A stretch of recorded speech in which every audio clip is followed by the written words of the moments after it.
guy who made billions out of creating super clunky corporate software. What you didn't realize is that Bill Gates doesn't think of himself that way. Bill Gates doesn't think of himself as some guy who got super rich making bad software. Bill Gates thinks of himself as God in control of the solar system. And that's why Bill Gates is now backing something called sun-dimming technology that would reflect sunlight out of the Earth's atmosphere, causing global cooling. Ooh, that's not fraught with risks. You thought gain-of-function research on pathogens was dangerous. Try that. But that doesn't stop Harvard University.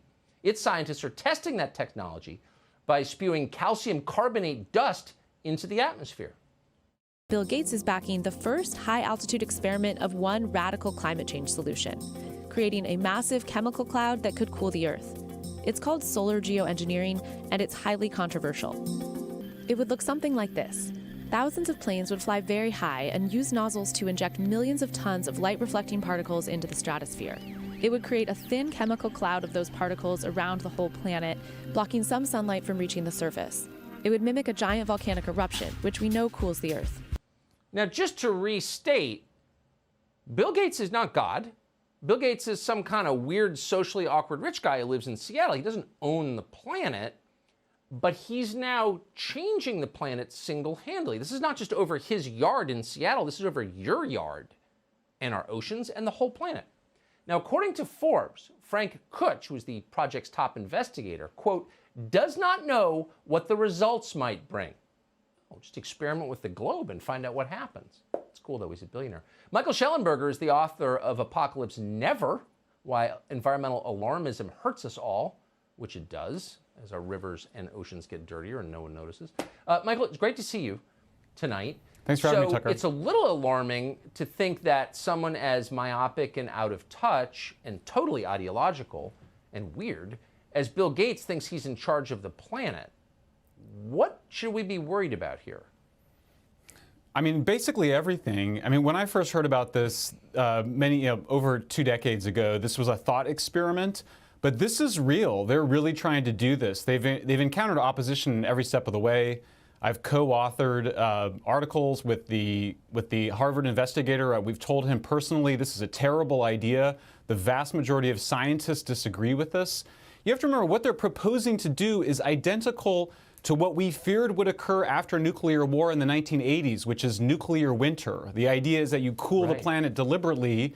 The effects on crops are completely unknown. They call this an experiment, but they know that there is no way to figure out what the large-scale planetary effects of this kind of thing would be. It's grossly irresponsible. They know for a fact that they will never get international agreement on this. So they're basically trying to socialize the idea, normalize the idea, make us comfortable with an idea that should make us extremely uncomfortable. Yeah, a guy who cuts his hair with garden shears is now trying to control the solar system.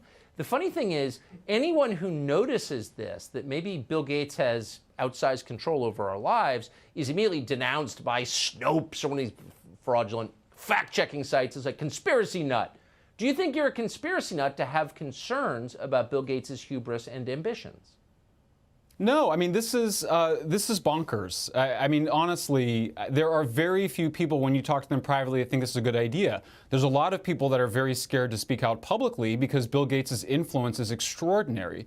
He's a massive philanthropist. I think his intentions are very good. Nobody doubts he's well-intentioned. But good intentions can lead to some very bad things. The amount of hubris and arrogance involved here. We're talking about millions of farmers around the world who will be affected by this. How will they be consulted? What is the idea for how this is going to be governed?